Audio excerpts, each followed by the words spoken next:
Los maestros fue muy distinto de los primeros a los actuales. Ponte que ponémonos a finales del siglo XV, ¿no? En todo ese periodo tan enorme hay dos partes muy distintas, que hasta que termina los oficios regulados, los gremios, que en 1830 y pico, bueno, en las Cortes de Cádiz ya se hubo el intento. Quiero decirte, hasta entonces solamente ejercía el oficio de padres a hijos y con unos controles muy... Después de ahí ya pudo cualquiera. Y muy largo, y en un periodo muy largo. En un principio, fíjate bien, no tendrían acceso a algunas herramientas que hoy son comunes. ¿No ves que los de Villaviciosa no usan gubia? Y después empezaron en el siglo XVII, ya se ve que tienen gubia. Los de estilo Villaviciosa, tallado, sí que se ve más, y una carpintería más general, de todo el norte de Castilla al Cantábrico, pero los estilos Villaviciosa pintados, en realidad fue el verdadero invento, el horro fino que hoy continúa. Y eso sale de aquí, no sé de dónde. Y resulta que es muy distinto, porque los del estilo Villaviciosa tallado siguen lo medieval, muy religioso. Sin embargo, los del estilo Villaviciosa pintado son muñecos como el mundo de él es de novelas de caballería, como los de Don Quijote. La segunda parte del siglo XVIII y los primeros decenios del siglo XIX, hasta que termina el gremio, desde la segunda parte del siglo XVIII hasta mediados del siglo XIX. Nunca se llegó a mayor altura ni perfección en los horros. En esta zona del centro, entre Xixión, Oviedo y Avilés, por un lado, y después hay otra zona buenísima entre Salas, Tineo, Cangas de Narcea, esas zonas. Nunca se llegó a tanta altura, pero lleva la guinda del oficio regulado. En cuanto a Carreño y a la zona de Peñes y la zona... Hay una zona que yo puedo, por lo que me dijo a mi gente, puedo llegar a saber cómo fue eso, sin documentos y sin nada. Toda esta zona que está entre Xixión y Avilés, Candás, Joanco, Corbera, Llanera... Bueno, pues a principios en los años 20, y esto porque me lo decía mi abuelo, y por las fechas que se ven, funcionábase muy poco en los horros, reparábase, pero fabricóse muy poco. Pero cuando hay una burbuja inmobiliaria, ya a partir del año ponte que 45, por ahí, que se mueven de sitio muchísimo. Horros y paneles de los alrededores de Gijón y de Avilés van creciendo esas ciudades, y en los años 40 y muchos 50 van yendo a zona rural. Y entonces había dos clases, yo diría, dos clases de talleres. Dos clases de xente que se dedica a hacer horros o a moverlos de sitio. Por uno, los curiosos de los pueblos, porque como todo el mundo tenía algo de carpintería, pues juntábanse unos vecinos, cortaban la madera y ellos mismos se arreglaban, hacían ellos cosas puntuales que ellos no sabían hacer, y llamamos taller por comparación con los talleres de arte, pero no solían tener taller ninguno.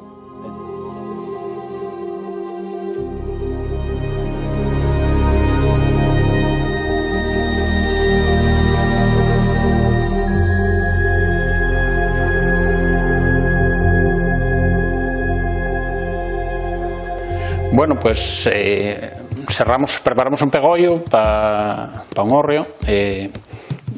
fue sacado de una roya de castaño, de una primera roya, una culera, que se llama, porque ya la madera más dura, la madera que se ajusta también por forma. Bueno, hay que aprovechar un árbol que tenga buena base, que tenga anchura base y que sea cónico. Y además, bueno, la madera de abajo ya es más dura, hay que aprovecharla bien cuando se corta en el monte y bueno, eso, es madera dura y se sacó de un pegollo. Ahora, ¿cómo lo sacamos? Pues, bueno, cortámoslo de largo un poco abundante en el árbol, en el parque de madera.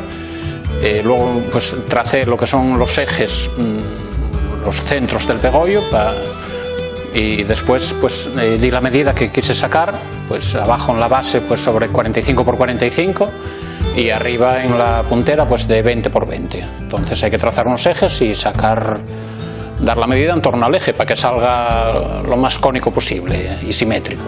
La sierra ya antigua porque fue comprada, digamos, de una sierra que otros aserraderos sustituyen. Entonces, bueno, es una máquina que para otros aserraderos queda en desuso porque tiene muchos años y ya no tiene a lo mejor el rendimiento para dar producción, pero sí sirve muy bien para un taller artesanal, para elaborar piezas a medida.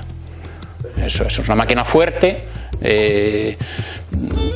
dispone de un carro muy fuerte para, bueno, que puede soportar bien el peso de los troncos y se ajusta muy bien en tamaño y todo a lo que se necesita para este tipo de piezas. Porque al final tienes que adaptarte un poco a la forma del árbol, a la forma del tronco, entonces tienes que limpiarlo, que es quitar la madera de alrededor, en función de la pieza que tienes. La madera que se emplea es roble y castaño, 100% roble y castaño.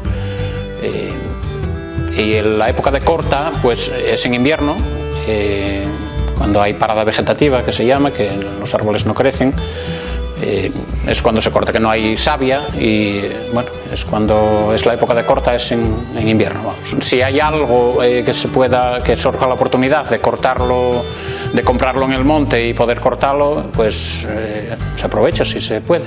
Hay una cosa importante, que es que la madera se corta aprovechando, la madera de castaño para este tipo de trabajos se corta aprovechando la forma del árbol.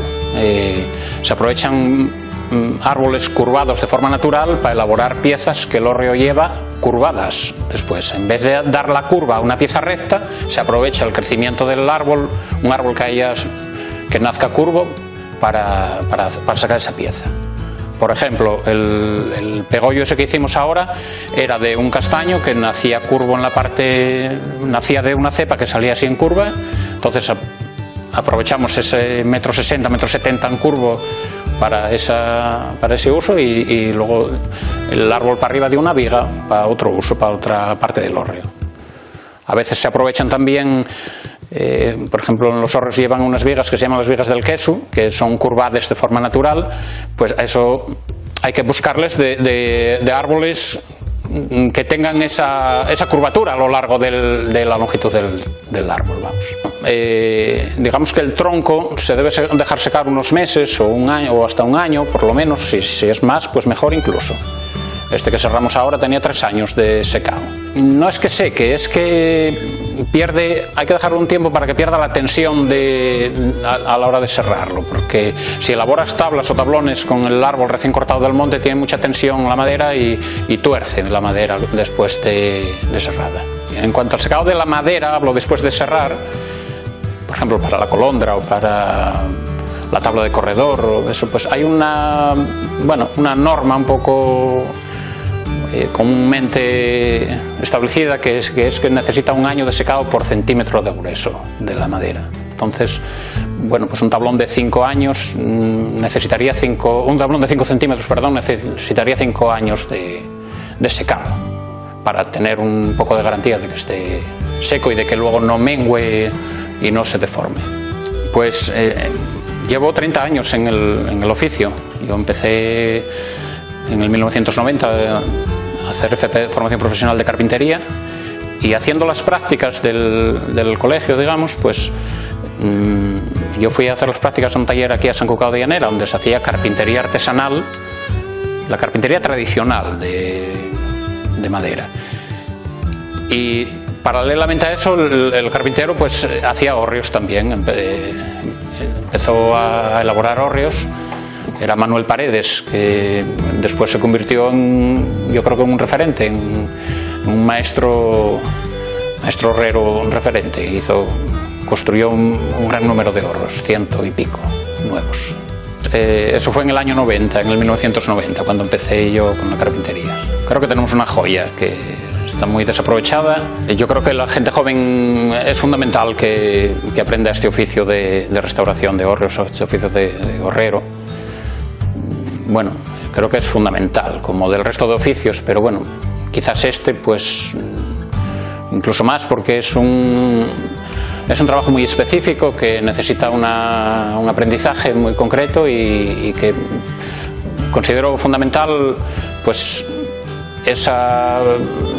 digamos, transmitir los conocimientos de unas generaciones a otras. Entonces es fundamental que la gente joven empiece en este mundo del hórreo, de la restauración.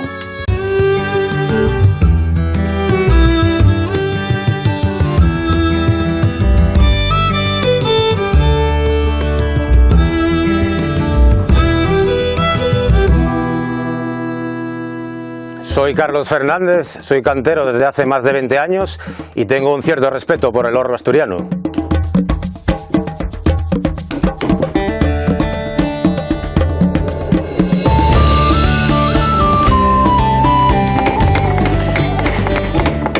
Bueno, pues los pegollos necesitas tener un poco de simetría a la hora de labrarlo, ¿no? Primero empiezas un poco con el puntero a lo bruto, pero luego ya vamos poquito a poquito afinándolo. Bueno, pues aquí tengo una base de una columna que me va a hacer un poco como un pegollo, porque son más o menos las proporciones. Y voy a empezar haciéndole la atacadura, para luego pasar al puntereado. La atacadura es una cenefa que se marca para hacer el interior apuntereado. El puntereado es esto en bruto. Esto es bruto y yo lo voy a hacer más fino ahora, ¿vale? Ahora lo que voy a hacer es un gradinado para ir marcando un poco el surco del puntereado. Bueno, en el mundo de la cantería el primer contacto que tuve fue a los 13 años, cuando mi padre me llevaba en las vacaciones de verano a trabajar con ellos, claro. El primer contacto que tuve como peón pues era limpiar toda la teja que me bajaban los albañiles y ir apurriéndolas en una roldana. Fue bastante fuerte porque no tenía el cuerpo hecho a esos trabajos. Y tirar de roldana pues me costaba un poco, pero poco a poco me fue gustando el trabajo, viendo cómo crecía la obra y me parecía muy bonito. Bueno, el papel de la cantería en el hórreo yo creo que es muy importante, ¿no? Porque es la sujeción, digamos, de todo el edificio, o sea que es muy importante tanto el pegollo como las muelas. Los hórreos también tenían su función la mampostería, ¿no? Lo que eran las cuadras, pues necesitaban unos muros de grandes grosores para poder soportar esa construcción, o sea que es un papel importante la mampostería en un hórreo. También existen hórreos tradicionales que tienen su base en mampostería, tal como el Caramanchón y las Salinas, y no por eso dejan de ser tradicionales. Bueno, mis herramientas, las que más utilizo, son las manuales de toda la vida, porque existen también las mecánicas, pero pierde su encanto, para mí, personalmente. Mira, aquí tenemos una maza de cantero antigua, con más de 100 años, aquí una maceta de peña, un escafilador, aquí tenemos un puntero de pica redonda, una gradina y diferentes tipos de bujardas, más gordos, más finos, un poco de todo, ¿no? Y aquí ya nos vamos a una maceta de campana portuguesa, se llama así por su forma, son muy antiguas. Y aquí tenemos una falsa escuadra que nos hace poner distintos ángulos a lo que son las piedras para trazar. Y aquí un antiguo zutrón asturiano. Tengo herramienta muy antigua de mis antepasados y la suelo usar. Bueno, el trabajo de un cantero hoy en el siglo XXI, pues hay mucha máquina, ¿no? Digamos, es un trabajo muy mecánico, pero yo prefiero hacerlo manual, por tener un poquito de respeto por mis antepasados, ¿no? Y que sientes más la piedra, la sientes más. Yo creo que se tiene que proteger porque es nuestro patrimonio y es una construcción inteligente. Para mí el hórreo es inteligente porque aísla muy bien el grano del suelo, y de los ratones, o sea que está muy bien pensado para los climas húmedos. Entonces para mí es una construcción inteligente que fue evolucionando con los años y merece mucho honor. Bueno, aquí el tema de la cantería artesanal está un poco floja, ¿no? Porque necesitamos un relevo generacional que se está perdiendo. Entonces yo un poco más trabajo con gente del norte de Europa que aprecia más estos trabajos y los pagan, claro. A ver, el hacer un pegollo así de un penedo pues lleva su tiempo, ¿no? Desde que tienes que ir a la cantera y trabajarlo con el escafilador, pues más o menos me lleva un día y medio. A ver, el día a día para mí hoy no me supone gran esfuerzo, pero en mis comienzos fue bastante duro, porque tienes que trabajar mucho de brazo, o sea que hay que estar ahí. Bueno, la red de maestros yo creo que está haciendo una gran labor por todos los artesanos del país. Gracias a Richard Hadrius estamos aquí y estamos luchando por el patrimonio.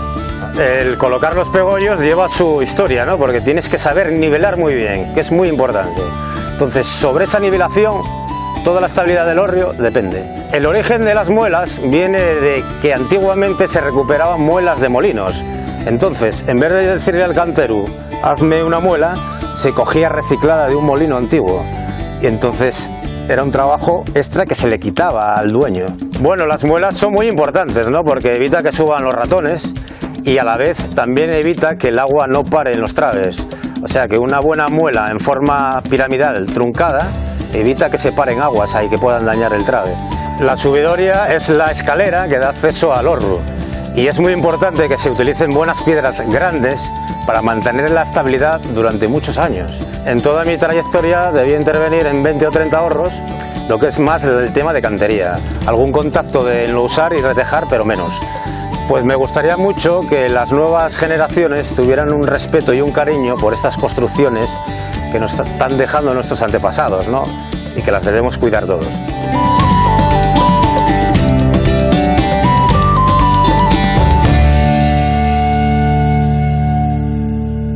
Pues yo llevaré como 19, 20 años, desde el primer horro Carmé. Y habré intervenido, porque horros nuevos nos fainse muy pocos, pero intervenir, ponte que entre 60 y 80 a 4 por año, por ahí, restauraciones, traslados. Yo algo aprendí de mi tío Ángel de Figuera, pero poco, reparar un poco, poca cosa, preparar algo madera, reparar un corredor, pero yo aprendí trabajando con trave.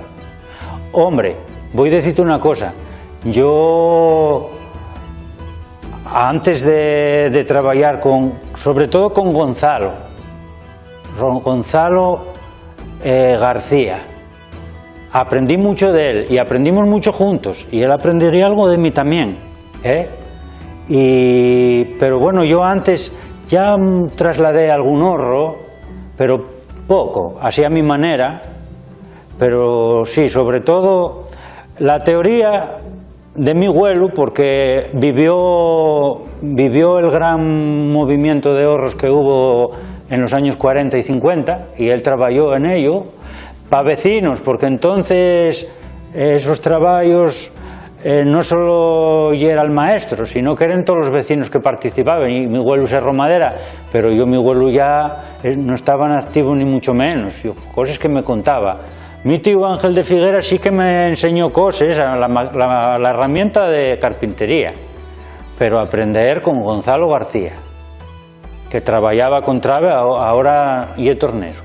Bueno, y es la manera de vida que tengo yo esta temporada, que ya va siendo larga, y el trabajo que significa, pues ya te digo, y es una cosa que como que estás predestinado.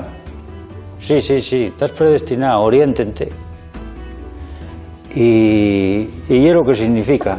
Yo no puedo decirte más, ¿qué quieres que te diga? Lo que es diferente el horro asturiano de los demás, porque cuadrados hay muchos horros, a 4 aguas hay muchos horros, sobre pegollos muchos horros, pero es que cruza los traves en un mismo plano y no cruza a media madera, sino que tiene un retalón para que la viga que va por encima pues no pierda tanta sección, no pierda tanta fuerza, porque en las construcciones el horro asturiano procede de las construcciones hechas de rollizos, que van cruzados, ¿no? Pero ahí, si vos fijáis, siempre van cruzados, siempre vienen dos maestros y otros dos que van encima, Pero ahí en el horro asturiano ya en el siglo XVI inventaron eso. Y es lo más característico, porque de colondres verticales también hay algún horro por ahí, pero eso yo no lo vi. Y bueno, y una cosa que está muy bien, porque facilita luego todo el armado del horro, porque siempre mueves del plano en el que están los traves y después el plano que están los guiños, y no tiene mucha complicación. Pues bueno, aparte de los vigues, según vienen de la sierra, no se suelen cepillar, rematesles por un sitio y por otro, pones y les cabeces como les tenía el horro, que esto y una restauración y una reparación, tiene que salir un horro igual, estaba los traves muy mal, ponemos esos cilindros verticales como borrachones, y luego tiene sus chaflanes por la parte de fuera para alinear los traves, y bueno, vas haciendo ahí el encaje, con retalón, con sus alambores o sus secretos, o como los quieras llamar, pues para ir bajándolo e ir dejándolo ya muy bien rematado, que te quede bien. Y entonces, a partir de que ya fundaste los 4 traves, previamente hay que hacer la regadura grande que lleva para los pontes, la salida de los pontes, de los últimos pontes, los pontes y el suelo. Entonces van metiéndoles a diagonal, pero los últimos pontes tienen que meterse en la regadura de arriba para abajo. Y ese ya el trabajo el trave no tiene más que eso. No volaban los traves fuera del cuadro de la caja del horro, no volaban para recibir corredor. Volaban bastante, pero no vuelen tanto como para recibir corredor. Con lo cual, el siguiente paso, bueno, previamente a todo esto nivelamos el suelo, claro, para que estén nivelados los 2 primeros, que son los que posen, y los otros 2. Y después ahora ya quedaron, ya los traves no hay nada más que hacer. Dicen que yo no lo vi, que si os echaban a lo mejor grasa en los cabeces, si se precisaba, para que no revienten. Metí ellos también unos tornos en los cabeces, unos tornos de madera a veces, que llamen agulles. Yo no sabía que se llamaban agulles, el otro día hablando con Astur Paredes, precisamente. Yo sí que me doy cuenta de esos tornos, que los metes previamente en la cabeza del trave para que no abra. Y esos tornos sí que los metes en la cabeza del trave o en la cabeza de los guiños. Pero llámenlos agulles, claro, que son agujas. Y que los meten nosotros a veces metémoslos con aceite, pero cuando no había aceite, con mantega de gocho para que resbalen para abajo. Eso bien, porque luego si recibe golpes encima, cuando se desarma el trave, de donde está el corte hacia afuera, si recibe golpe en el transporte, pues si tiene esos 2 tornos previamente metidos, ya como curate en salud, haz fuerza, Y eso ya los traves. Sí, que aprenda la gente el oficio, y es una cosa básica y constante, porque ya te digo, para que los sobres cada vez estén mejor hechos, y habría que, lo que pasa que, bueno, en los talleres sí que aprenden poco a poco. Si hubiera alguna institución o algo que lo preparara, bueno, hay buenas instituciones que aprenden a carpinteros. Y es básico aprender a la gente, fundamental.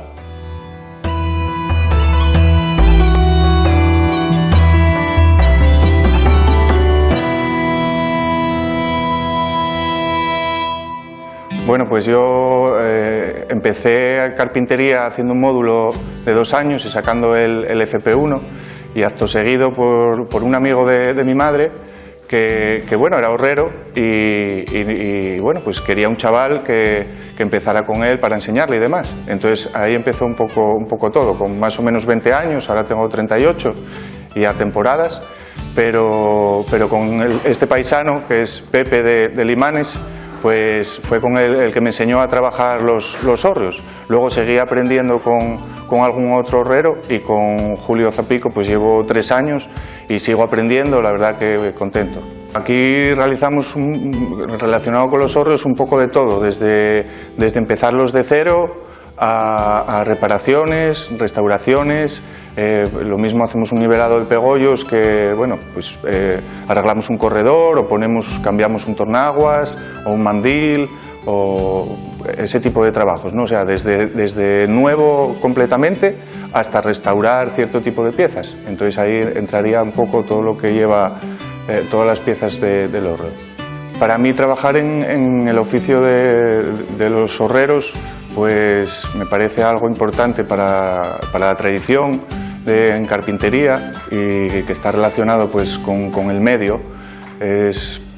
Para mí es una de las mejores construcciones que hay, en cuanto a que se puede transportar, está elevado del suelo para conservar los alimentos, que no entren los ratones ni las ratas, y conservarse pues eso, en una especie de nevera, digamos, en la cual también se puede trasladar, se puede desmontar, con lo cual luego todas geométricamente pues está muy bien construido, los pesos están todos muy bien proporcionados, el techo piramidal. Entonces, como construcción me parece, vamos, impresionante y de las mejores que puede haber.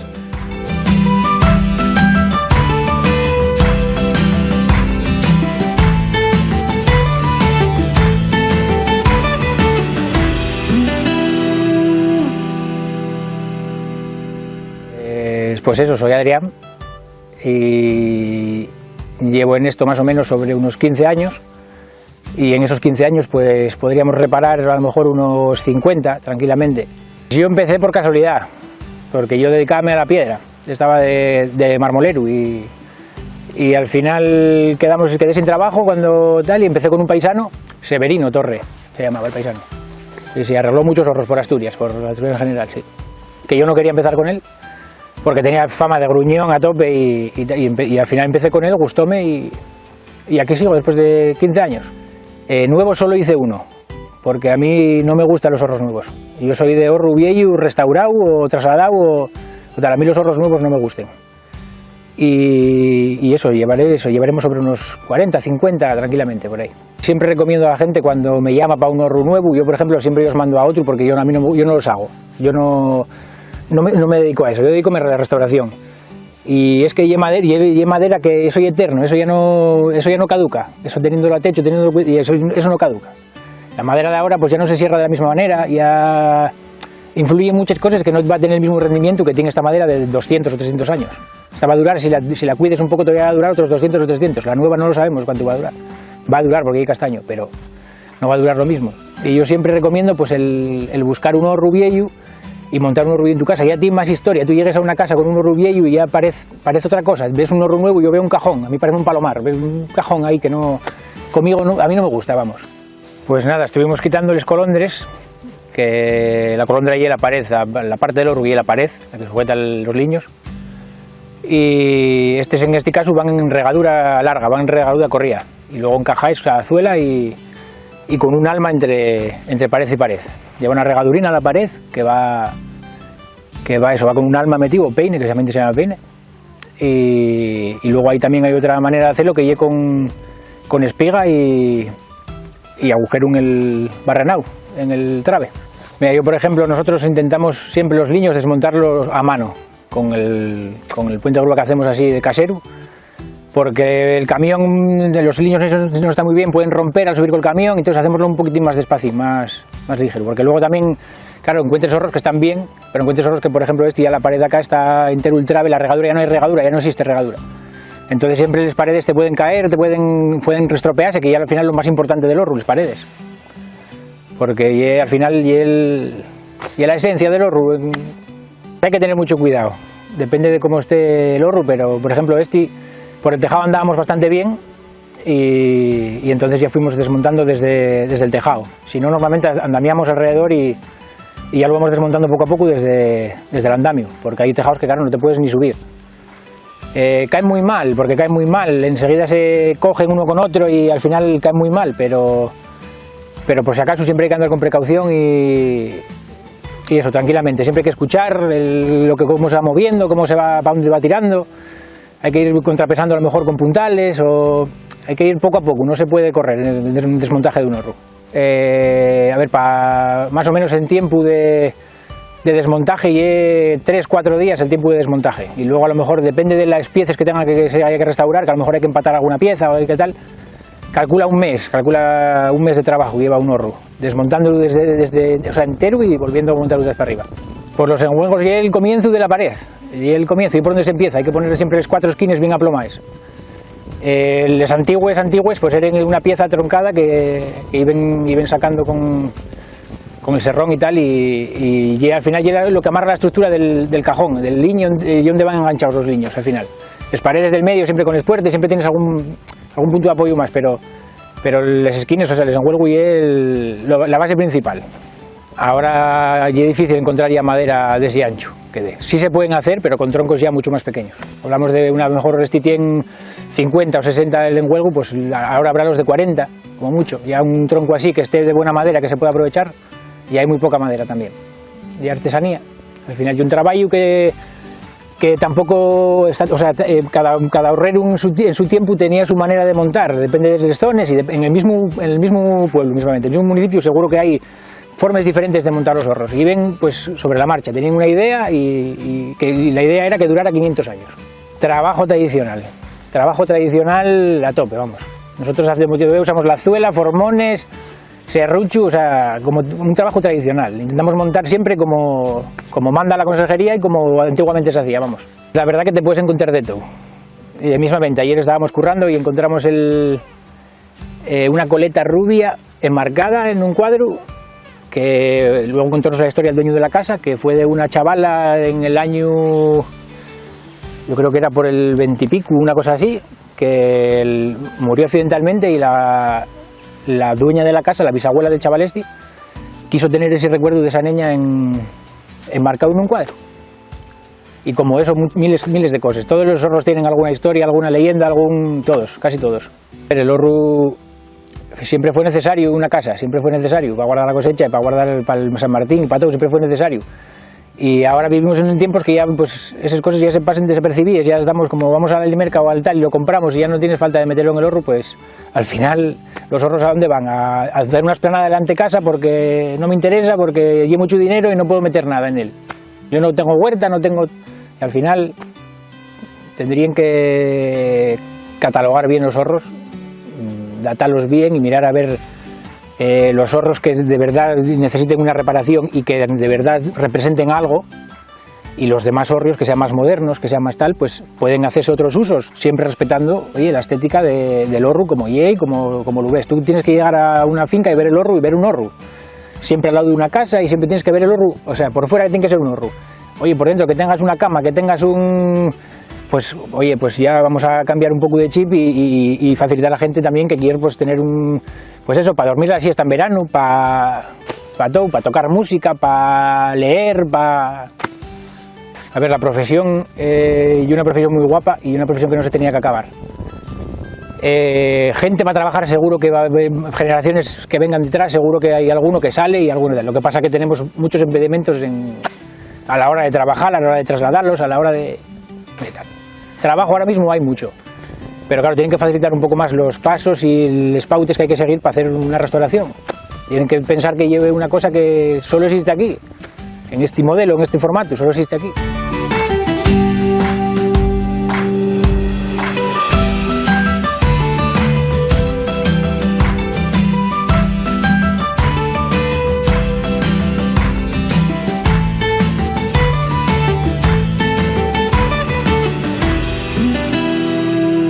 Pues mira, yo empecé con esto de los hórreos hace muchos años, un poco por casualidad, no sé si sería por casualidad, pero fue llevando una trayectoria un poco de trabajar en la carpintería en general.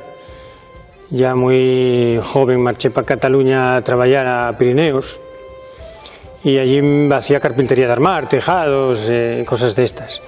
Y entonces, al venir para acá como en el año 2002, conocí al que fue luego mi socio, Gonzalo García, y juntos nos embarcamos en esto de reparar hórreos.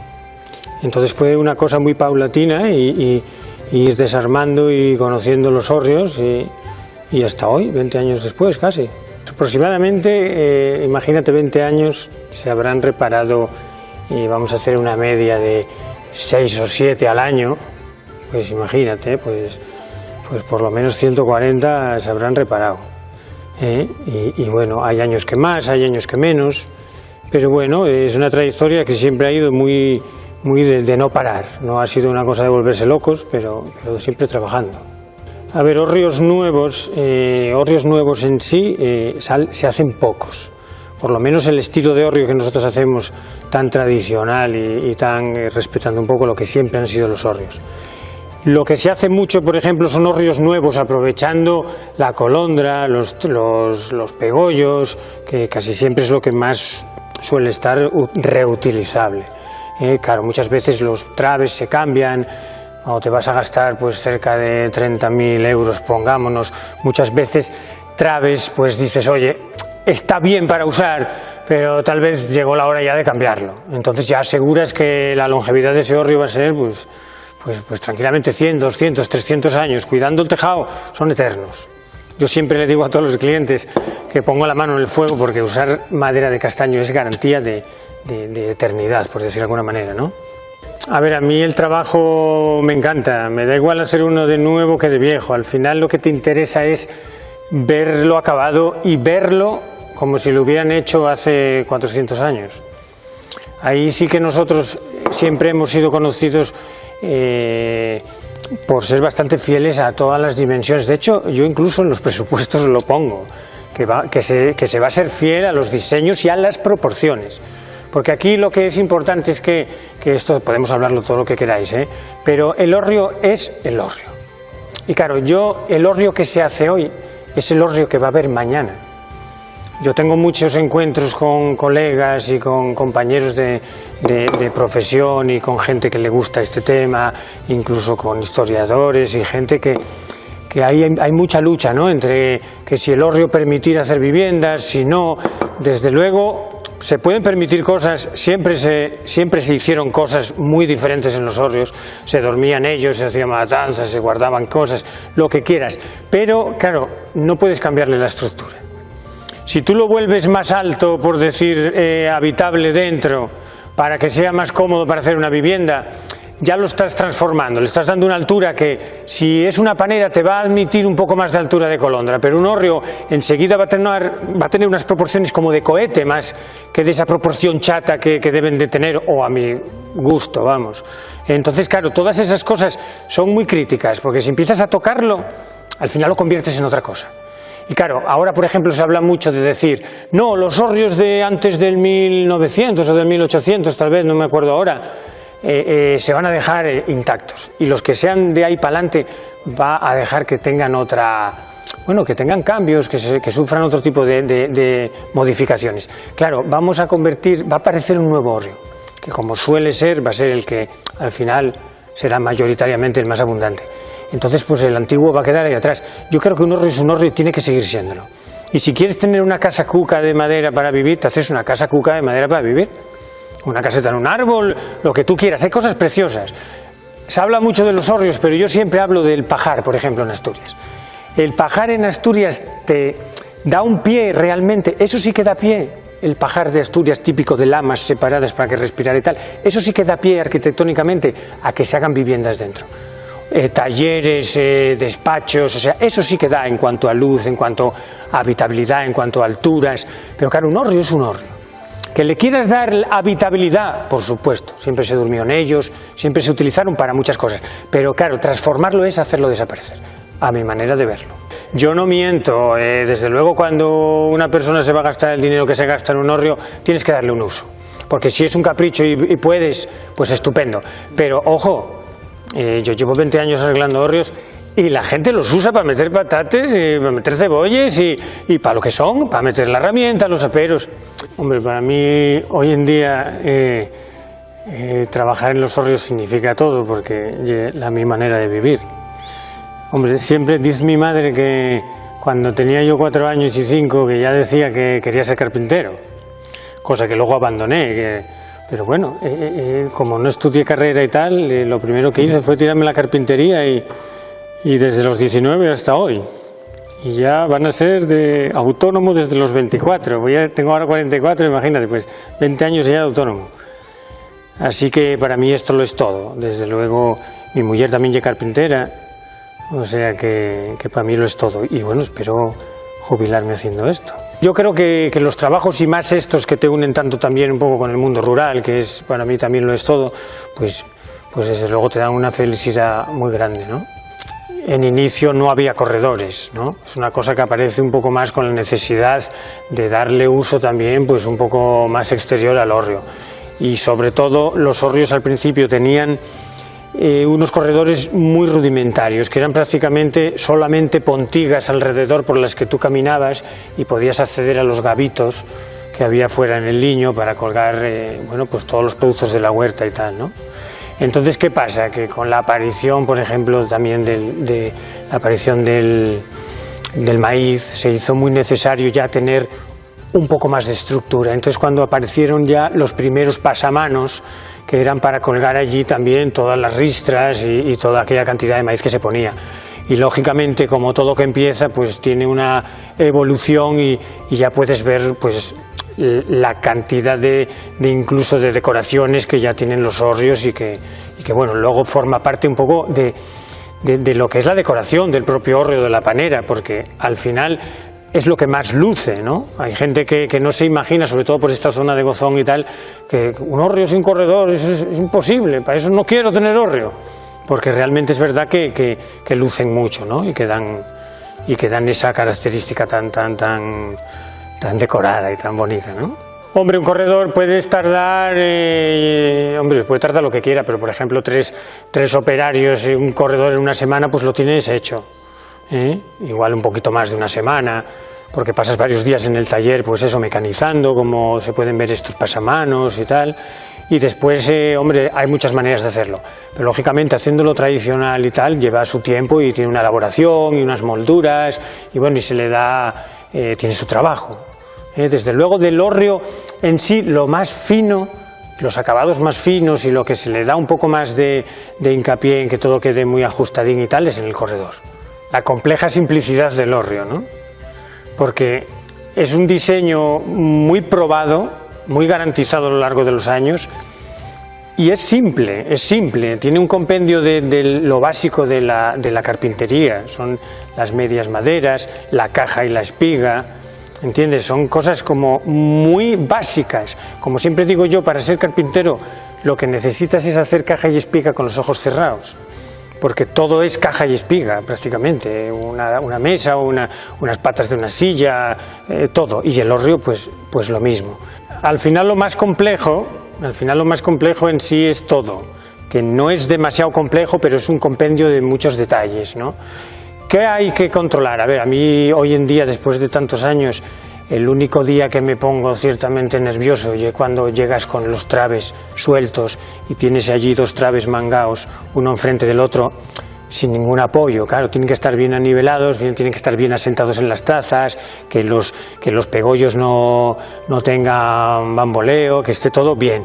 Una vez que ya tienes 3 traves ensamblados, ya no se te va a ningún lado. Pero claro, eso hoy en día se hace con camiones con grúa, tienes unas facilidades grandísimas. O sea, esto lo heroico era antiguamente, ¿cómo lo harían? Que se juntarían unas estaferias para hacer eso y unos grupos de gente, que eso tenía que ser alucinante. Una cosa fundamental de mantener lo antiguo hace que no perdamos el vínculo con el principio, con lo que somos. Hombre, eso yo creo que eso no lo duda nadie, ¿no? O sea, el tener estas políticas o el querer es como cuando tú guardas algo de tu abuelo porque es el recuerdo de tu abuelo, o sea, no quieres perderlo, ¿no? Porque eso yo creo que nos hace a todos lo que somos. Desde luego eso no podría existir. Y bueno, estos trabajos también, ojo, no solo sino pues la cantería y muchas otras cosas que son fundamentales, todos los oficios. Yo el consejo que le podría dar a las nuevas generaciones, igual que cuando yo empecé, pues aparte de que son maneras bonitas de ganarte la vida y bueno, son oficios que no deberían perderse, te hacen estar muy en contacto, eso para gustos por supuesto, pero te hacen estar mucho en contacto con el mundo rural, el no olvidarte de las cosas como son, porque ahora se habla mucho del apagón este famoso y tal, pero es verdad que las cosas de siempre, como encender un fuego o como cortar un árbol y preparar la leña, eso siempre va a estar ahí. O sea, la técnica y la modernidad puede estar ahí, pero cuando algo falla eso sigue estando ahí y es lo básico, ¿no? Entonces yo creo que es una forma muy bonita de acercarte bueno, incluso podríamos decir al planeta, acercarte a la vida otra vez.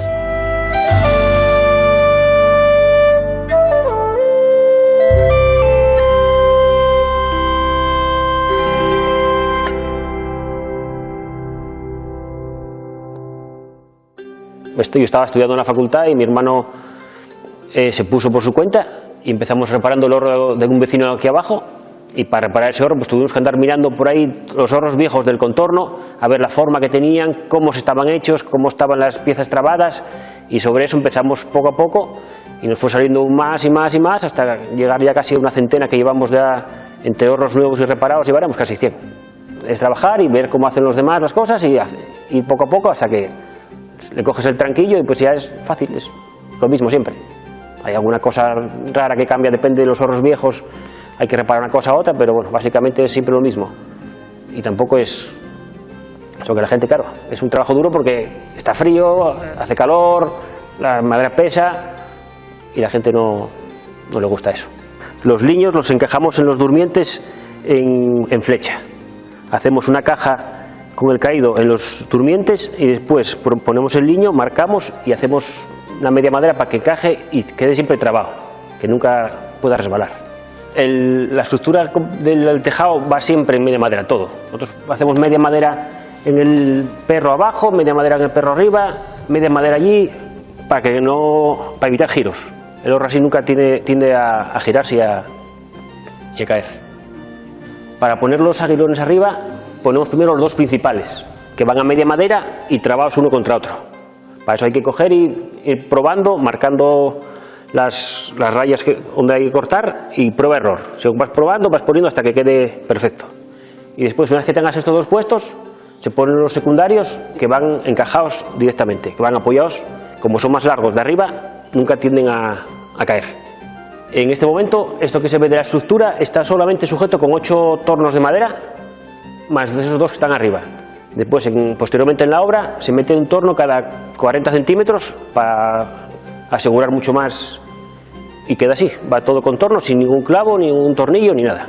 Un horno, pues la cubierta del horno pues, suele tardarse más o menos una semana y pico, depende también del tamaño del horno y depende si es viejo lo que haya que reparar. Hay que reparar liños, si están muy viejos se le ponen unos gatos que llevan unos refuerzos y es un poco depende incluso hasta la situación del horno. Si está muy alto cuesta mucho más trabajo subir la madera y lleva más tiempo.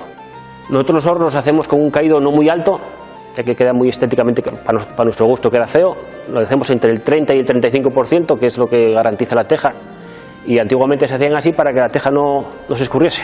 Entonces seguimos el método tradicional y el caído más o menos como se hacía antiguamente. Sí, no es lo más complejo en sí, sino que es lo que más laborioso es. Lo que son traves lleva un doble diente, pero bueno, es sencillo. Esto lleva muchas medias maderas y lleva mucho más tiempo que el resto. Para los hornos es igual siempre. Varían las paneras. Las paneras tienen, como al tener cumbre, pues cambia un poco la estructura de anclaje de arriba. Nosotros lo hacemos como desarmamos todos los hornos viejos que desarmamos, los más antiguos tenían esta forma y respetamos la forma que tenían y hacemos todos igual. Sí, bueno, ya que una cosa que está bien hecha, ¿no? ¿Para qué la vas a cambiar? Pues los hornos están bien hechos y hay que seguir igual. En obra necesitamos 3 personas, aquí con 2 nos arreglamos bien. Y en obra, pues, o te lo sube un camión o subir a mano. Depende también de la situación del horno. Hay hornos que no tienes opción de llegar al camión, hay que subirlo a mano, y otros te lo sube el camión. Lo que es las vigas, pues ya los cabrios es todo a mano. Vivir solamente de esto es complicado. Hay trabajo, pero no hay tanto como para solamente vivir de esto todo el año. Entonces hacemos también cubiertas y bueno, vamos capeando y vamos bien. Tenemos bastante trabajo y bueno, lo llevamos bien. La clientela es más bien de todo, como la gente joven que hace una casa y quiere el horro para decorar, la gente mayor que tiene el horro en el pueblo y no lo quieren dejar caer, es un poco de todo. El horro tiene importancia porque no hay otras edificaciones iguales en todo el mundo. En Galicia tienen capazos, son parecidos, pero es una cosa que es solo de aquí y pocos sitios pueden decir lo mismo. Bueno, mientras no vea gente que eso, pues seremos los últimos. Supongo que habrá gente, poco a poco irá gente cogiendo el oficio, pero bueno, de momento no está la cosa muy clara.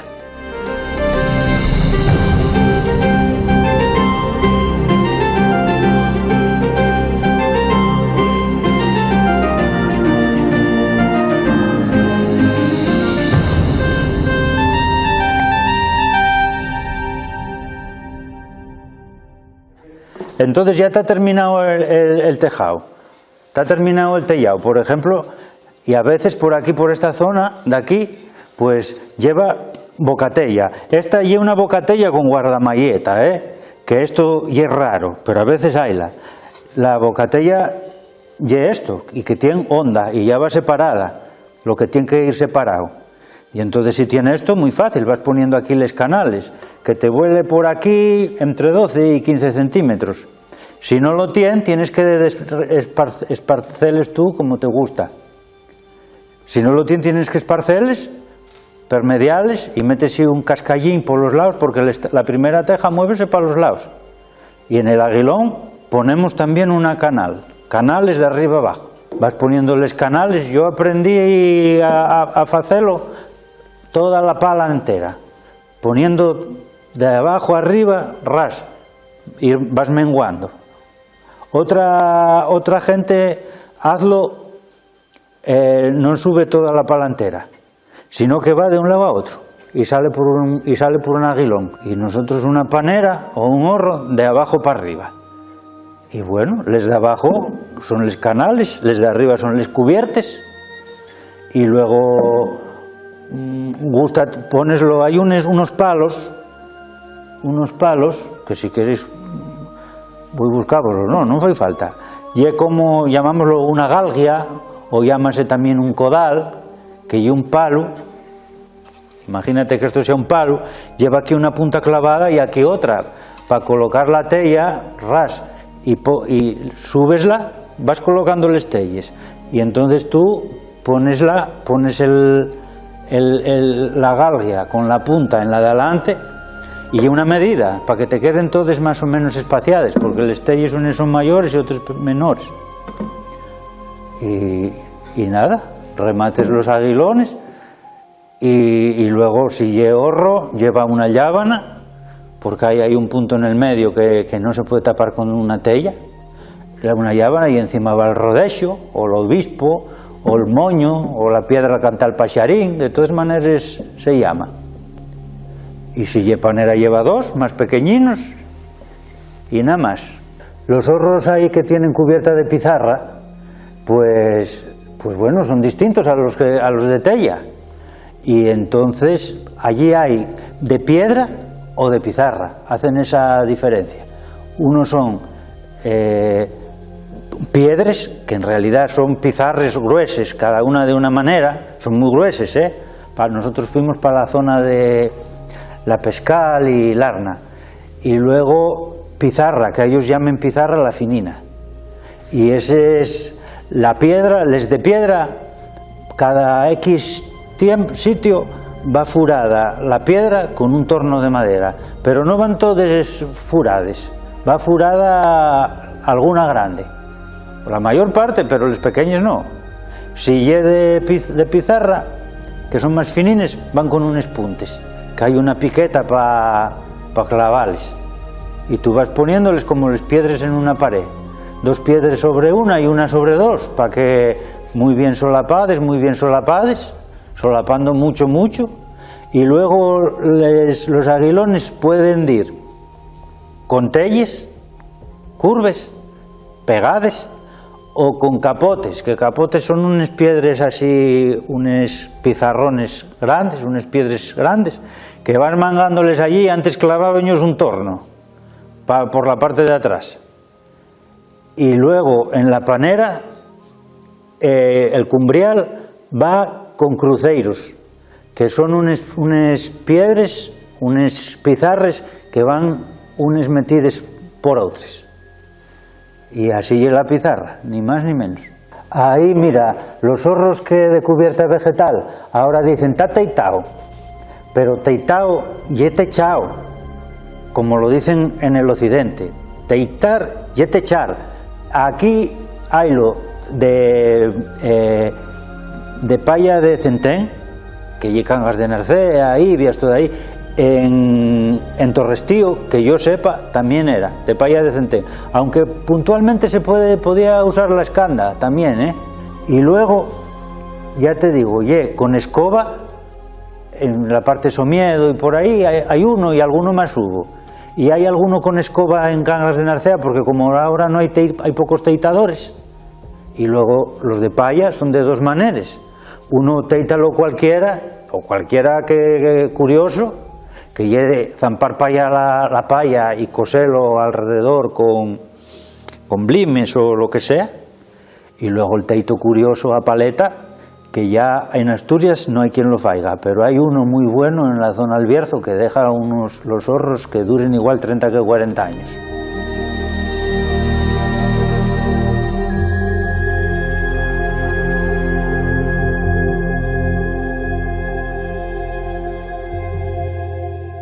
Yo empecé a armar hórreos por los hermanos, que tenía ilusión, y ellos me empezaron también para que fuera con ellos, y venga, y yo tenía ilusión también bastante de arreglar, y dijeron, coño, ven con nosotros a ver, y cogí exagerado. Lo que pasa que después ya marché a trabajar para otro lado y esto fui perdiendo un poquitín. Un hórreo donde se guarda toda la cosecha de una casa, casi la mayoría, que se guarda en el hórreo. Todo, porque ahí guardas todo, lo de comer, todo. Lo que se hace en el campo, guardas todo en el hórreo. Eso sobre todo si hay una gotera que empiece, si no la quitas, empieza la madera a deshacerse y ahí de golpe abajo. Para mí arreglar un hórreo era porque es una cosa que si no iba a deshacerse, ya quedaba nada, que la ruina. Y cuando lo vi cuando lo desarmaras, y dije, me cago en la mar, esto nada, no se puede armar. Parece que, y una vez que lo vi armado, no parecía él, no parecía, ya quedaba, es que parecía imposible. Por ejemplo, el último que arreglé, yo y otro chaval que arreglamos, todo el techo se puso entero, éramos entre los dos y se hizo casi la mayor parte, pusimos madera nueva porque estaba deshecho. Estaba deshecho y ahí armado lo dirá 20 años y está completamente igual que el día que lo arreglamos, el tejado. Pues eso ya no se puede decir. Tengo la ilusión de ver los 5 hórreos que tenemos allí en la familia, es para mí una de las mayores ilusiones, y verlos que estén armados y verlos que están bien. Ver aquello, a mí cada que llego a mirarlos todos un poquitín, si tienes un poco de tiempo, a ver cómo están. Eso, y ver, por ejemplo, el mío, tengo un carro de esos del país antiguo, eso sí, presta mucho verlo también allí, debajo del hórreo, también allí lo tengo nomás que para eso, para tradición.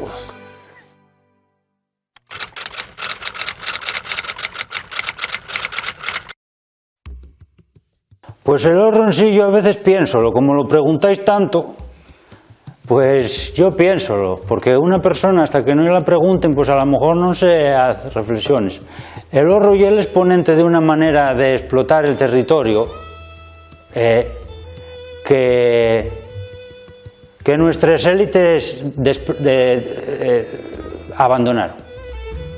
El hórreo en época de jovellanos, la élite asturiana sacaba el máximo del territorio con la casería y con el horro. Y el horro pues ya una cosa tan bien montada, tan bien fecha, junto con la casería, que aunque los derroteros políticos de nuestro país, de nuestra nación, fueron por otros lados, resiste. Resiste. Están diciendo que cae el Hórreo, que cae el Hórreo, sí que hay eso, pero este modo está tan bien fecho y tan desamparado, y resiste, no porque tenga nada, no tenga nada místico ni misterioso ni nada, y que son unos edificios que estaban pensados para que duraran pues lo que están durando, que por cierto, y un edificio no tiene huella de carbono, y ecológico, y duradero, y útil. Dice, es que yo no uso el Hórreo. Si lo tienes lleno de porquería y no lo barres ni una vez al año, ¿cómo coño vas a usar eso? Pero el Hórreo, si está reparado, pues claro que se usa. Pues el Hórreo para mí significa tradición en carpintería, tradición cultural en patrimonio y luego todo lo que conlleva lo que lo rodea. Cómo lo utilizaban para otras cosas, incluso para no solo para el grano o para los alimentos, sino pues a veces los paisanos que se ponían un poco malos iban a dormir la siesta al Hórreo para secar los huesos y todo lo que lleva alrededor, ¿no? Pues debajo hacían muchas veces la fiesta o se reunían los rapacinos o las paisanas y los paisanos y bueno, un poco eso, lo que es el patrimonio nuestro de Asturias. Para mí es una virguería. La verdad, un trabajo guapo, madera que tiene mucha historia que contar y al final y eso, en todos los Hórreos te encuentres una pieza que dices, hostia, ¿por qué pondrían esta pieza así? O porque siempre te llama la atención alguna cosa, siempre vas encontrando cosas nuevas de hace 300 años. Es una forma de vida o forma parte de una forma de vida, porque, bueno, no lo sé, yo sentimentalmente, la verdad que yo tengo mucho aprecio a los hórreos en sí. Me da mucha pena cuando veo los hórreos que están sin restaurar y que se caen. Bueno, creo que es como cortarnos un brazo, porque bueno, cumplieron su misión durante muchísimos años y aún hoy creo que aún la cumplen todavía. Bueno, es tremendo. Bueno, el Hórreo para mí es algo muy importante, ¿no? Porque me trae muchos recuerdos de la niñez. Cuando entrabas en casa de tus abuelos, abrías la puerta y los olores ahí de las manzanas, las patatas y todo viniendo de encima, una cosa muy gratificante. Pues para mí es una afición, es mi pasión, me gusta y cuando reparas un Hórreo viejo que está medio cayendo, le das vida, y vas orgulloso para casa de darle vida a una cosa que hace 400, 500 años con muchísimo esfuerzo hicieron tus antepasados y no dejarlo morir. Y a nivel sentimental esto, ya te digo que para mí significa, hoy por hoy es mi vida. ¿Qué cabe decir en Asturias lo que significa el Hórreo? Que yo creo que después de la Santina está el Hórreo, porque la simbología que tiene pues sin duda es muy grande. El Hórreo en Asturias, claro, ese icono que representa a todo el mundo le hace sentirse muy asturiano y bueno, es raro que vayas a un pueblo y que la gente no le haga cierta ilusión pues ver un Hórreo restaurado o ver cómo lo hacen o incluso cuando hay traslados ver cómo te lo llevas o cómo se monta tal. Y entonces claro, yo qué sé, el Hórreo en Asturias, ¿qué te voy a decir?